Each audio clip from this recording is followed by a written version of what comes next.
Welcome to Studio Channel Islands, Tracy. Could you please explain to us who you are in all your different forms? Okay, I'm Dr. Tracy Bennett. I am a clinical psychologist. I'm a mom. I'm adjunct faculty at Cal State Channel Islands. And I'm also founder of Get Kids Internet Safe. So as a clinical psychologist, I have a private practice. I teach at the university a couple classes a semester and have since 2004. And I also try to spread the word of online safety through my website, Get Kids Internet Safe. So when I reached out to you, I explained that we are moving all of our educational content online. So maybe you could just outline for us a little bit about what Get Kids Safe Online does so that we can direct parents there and kids there so that they can just quickly understand this new environment that we're being thrust into. I would love that. Now is the perfect time. So with Get Kids Internet Safe, I'm not a screen-free parent myself, so I don't expect my followers to be screen-free parents. As an educator, I believe the virtual world has really benefited us in so many ways. I mean, with this stay-at-home order, how else could we educate our kids in an informed way? So this is a perfect example.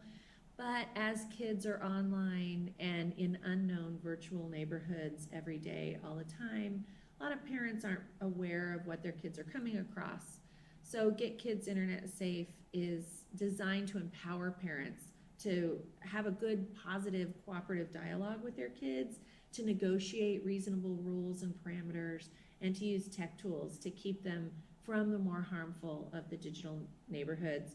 And also to optimize learning and creativity so they can still have their entertainment and their socialization and so many of the benefits of online play without the risks and dangers that would lead them to my clinical psychology office.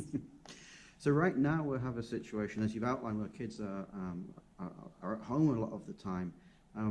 What do you think the impact is going to be on young people to be isolated in their family units and only really connecting with friends and their wider networks through social media and other online platforms? So I've been doing telepsychology sessions all week, actually for 2 weeks now, and with kids as young as 5, all the way up to 95-year-olds. And it's interesting what I'm finding. It wasn't necessarily what I expected. The little ones come on screen and they're with their parents. They're really great at talking. You know, they're digital natives. We're digital immigrants, and some of us are digital resistants. But the natives are just really good. I mean, it's their home turf. But what I'm finding is the little ones need kind of a three-dimensional play material while they're talking to me. So in order to stay engaged with the screen and with me, they need a parent next to them. And then when their parents go out and we do skill building all by ourselves, I ask them to have some crayons and paper, drawing materials, or something that they can play with because they kind of need that extra tactile stimuli to stay engaged. The teenagers, on the other hand, can really speak openly. I mean, what surprised me is some of my teenagers who are somewhat, they have a harder time in session with me. They're quieter. They're not as willing to explore things on screen. They're extremely comfortable. Some of them are kind of opening up and blossoming more on telepsych video sessions, which I didn't expect. And the adults are in between. And do you think that's a genuine expression of self, or is that the creation of a fictional self on screen? Oh, that is such a good question. So teenagers form multiple identities now. I mean, we do too, right? I'm a mom, I'm a psychologist, I'm a professor. There's lots of things I do, and I behave differently based on that. But teenagers have an Instagram self, a Finstagram self, a Twitter self. They play special avatars with different skins of different genders and different traits on video games for hours and hours a day, more time than they spend in real life. So teenagers are really good at trying on new identities, especially online.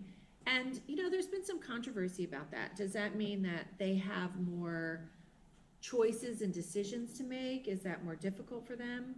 Or does it help them blossom and figure out who they are better? Mhm. You know, what kind of creative aspects of themselves can they express that way where they'd feel too reserved in person? So as you can imagine, that leads to all different issues. It can be a real benefit to them because they can be their real true selves online, maybe because they're anonymous or they found their tribe that isn't available in their hometowns. Or it can also mean that they're trying to look like that digitally photoshopped or digitally altered selfie that they saw earlier that was one woman's eyes, another woman's nose, and another woman's chin, right? And they're trying really hard to look like this object that could never be reached in real life. That's where we get into some trouble, I think. That's my concern as a parent is very much about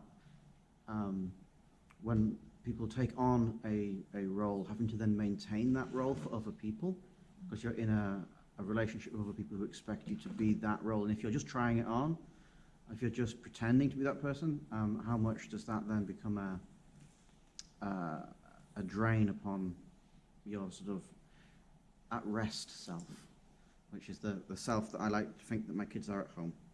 We'll see. Yes, I agree. You know, we saw 100 images a day. They see 3,000 images a day. It's pretty scary. Yeah. It's a lot of fracturing of their attention in a day. So do you think that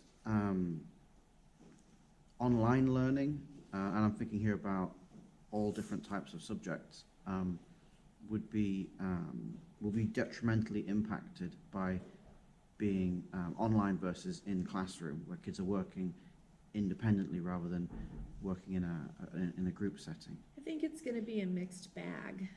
So when I'm at the university teaching, I think my best lessons are me telling stories about real life, about my experiences with my family and my experiences with clients. I teach addiction studies and clinical psychology. So those stories are really beneficial to kind of flesh out what major depression looks like or what alcoholism looks like. And, you know, those aren't on my slides. Those are tangents. And a lot of times the things that triggers those discussions are student comments, questions, or sharing of their own. And that happening in real time, in real life, is that kismet that makes a class really take off. Because it's contagious. One person shares one thing, the next person shares another.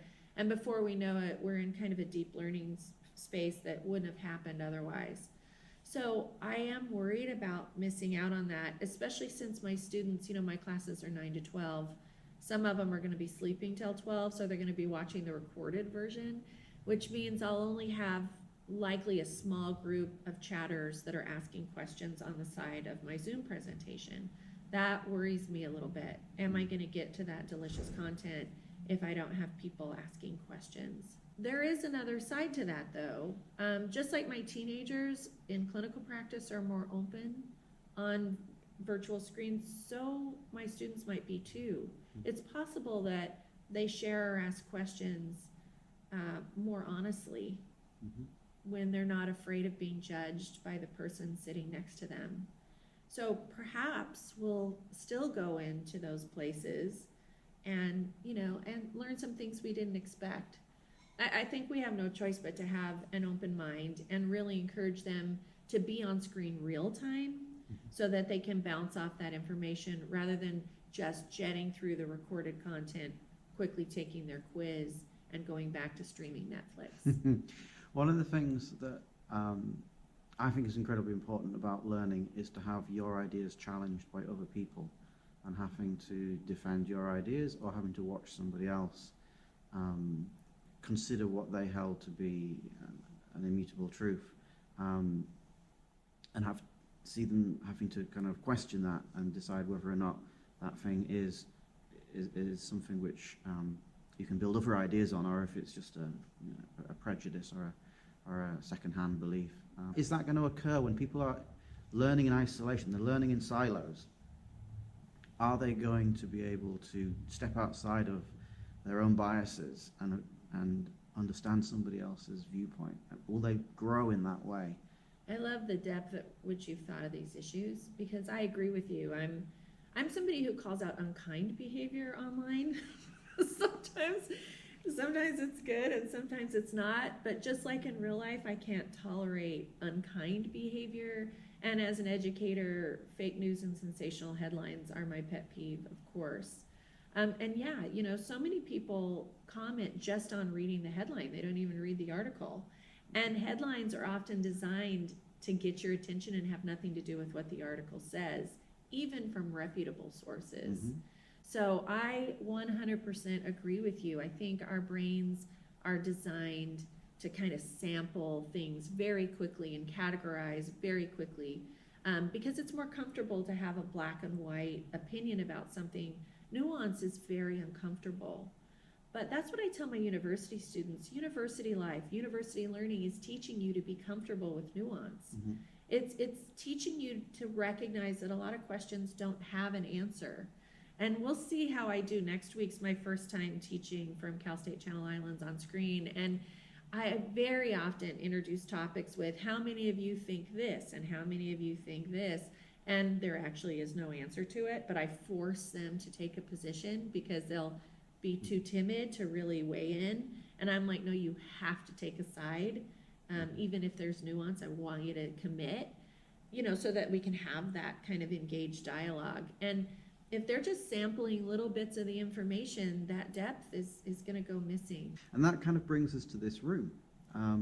Art galleries are the place in which art ideas are floated and the environment within which they either sink or rise. Artwork is nearly always created in isolation, and then it is shared in these public spaces. And a lot of people think that you come to an art gallery and the magic is on the walls, but really the excitement is on the floor as the people stand in front of the artwork and share ideas, and they say what they enjoy about work and what they dislike about work. And that attention to the detail of the work is difficult to achieve individually, but when you have the collective wisdom of the crowd. So I worry about a community not having access to a communal space to enjoy art as a space to share ideas.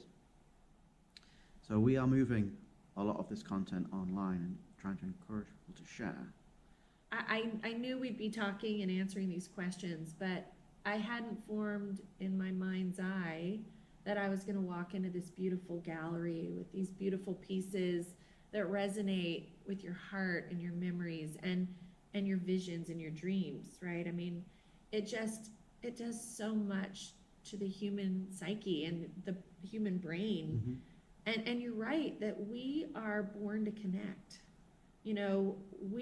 Right now our hearts are syncing to each other and our breathing is syncing to each other, and family members even more so. And I think that when you're standing in front of a piece of art that was created from an intimate experience, we connect in a way that science hasn't figured out, but we all know it's there. There's some sort of communal energy or contagion that really brings so much to the experience. So I agree with you. I mean, how do we get people interacting from their homes or even 10 feet apart? At the end of the day, really, meaning is all about human connection. I find that, forget kids internet safe, I thought that the thing I could do for people is to give them tech tools for filtering and monitoring. And, at the end, it wasn't about that. It's about connecting with your kids and talking to them about their online experiences and joining them where they are so that they come to you for problem solving and they come to you to bounce ideas off of you instead of isolating in their rooms behind a screen. And art is something that brings us all together, isn't it? Mm-hmm. Whether you're little and playing with crayons and a piece of paper, or whether you're a very skilled, experienced artist, at the end of the day, we're really connecting with each other, not just the brush on canvas. Do you think there's a difference between art that's being made in your community versus art that you're traveling to see that's come from around the world? So we're exactly halfway between Santa Barbara and Los Angeles. So we have these beautiful metropolitan meccas of art, which we can travel to, and it's great. But the intimacy of having it in your local community gives it a little more depth and texture. I mean, when I walked in here, you saw I was totally giddy. Because I have lived in Camarillo since 1976, except when I went away to college and graduate school. And so, you know, we held dances when this was Pleasant Valley School. We called it D Workshop, which is disco workshop. Did you know about this? That's what happened here in this space. I was 11 years old, 12 years old, 13 when we came here. And so, and then I've seen it transform over all of these years into different spaces. So to see that it's a playground for all ages right now is just a thrill.